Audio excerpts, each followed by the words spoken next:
Yang pertama, mengatur dan mengawasi kegiatan jasa keuangan di sektor perbankan.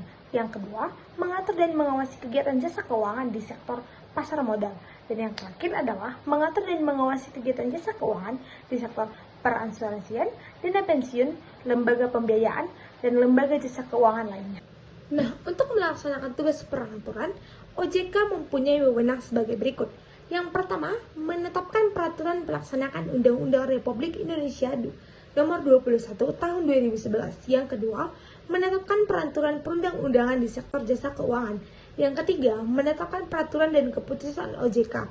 Yang keempat, menetapkan peraturan mengenai pengawasan di sektor jasa keuangan. Yang kelima, menetapkan kebijaksanaan mengenai pelaksanaan tugas OJK atau Otoritas Jasa Keuangan. Yang keenam, menetapkan peraturan mengenai tata cara penerapan pemerintah tertulis terhadap lembaga jasa keuangan dan pihak tertentu. Nah, yang ketujuh adalah menetapkan peraturan mengenai tata cara penetapan pengelola struktur pada lembaga jasa keuangan. Yang kedelapan, menentukan struktur organisasi dan instruktur serta mengelola, memelihara, dan menata usahakan kekayaan dan kewajiban.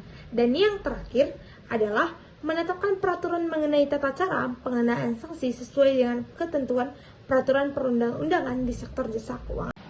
Nah, melaksanakan tugas pengawasan, OJK juga mempunyai wewenang yang kedua. Yang pertama, menetapkan kebijaksanaan operasional pengawasan terhadap kegiatan jasa keuangan. Yang kedua, mengawasi pelaksanaan tugas pengawasan yang dilaksanakan oleh Kepala Eksekutif. Yang ketiga, melakukan pengawasan, pemeriksaan, penyelidikan, perlindungan konsumen, dan tindakan lain terhadap lembaga jasa keuangan, pelaku ataupun penunjang kegiatan jasa keuangan sebagaimana dimaksud dengan peraturan perundang-undangan di sektor jasa keuangan.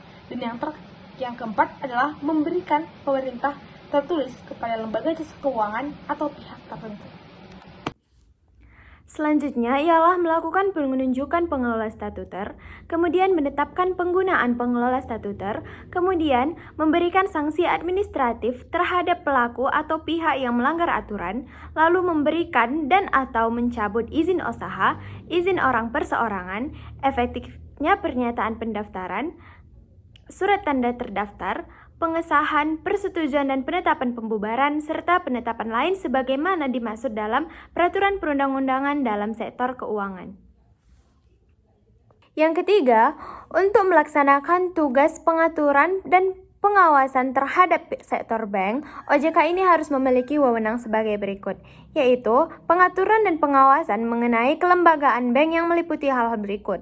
Pertama, perizinan untuk pendirian bank, pembukaan kantor bank, anggaran dasar, rencana kerja, kepemilikan, kepengurusan dan sumber daya manusia, merger, konsolidasi, dan akuisisi bank, serta pencabutan izin dan usaha bank. Yang kedua adalah kegiatan usaha bank, antara lain sumber dana, penyediaan dana, produk hibridasi, dan juga aktivitas di bidang jasa tersebut. Selanjutnya ialah pengaturan dan pengawasan mengenai kesehatan bank yang meliputi hal-hal berikut. Yang pertama, likuiditas, rentabilitas, solvabilitas, kualitas aset, rasio kecukupan modal minimum, batas maksimum pemberian kredit, rasio pinjaman terhadap simpanan dan pencadangan bank. Yang kedua, laporan bank yang terkait dengan kesehatan dan juga kinerja bank. Yang ketiga, sistem informasi debitor. Yang keempat, pengujian kredit atau credit testing. Dan juga yang terakhir yaitu kelima, standar dan akuntansi bank. Yang terakhir yaitu pengaturan dan pengawasan mengenai aspek kehati-hatian bank yang meliputi hal-hal berikut.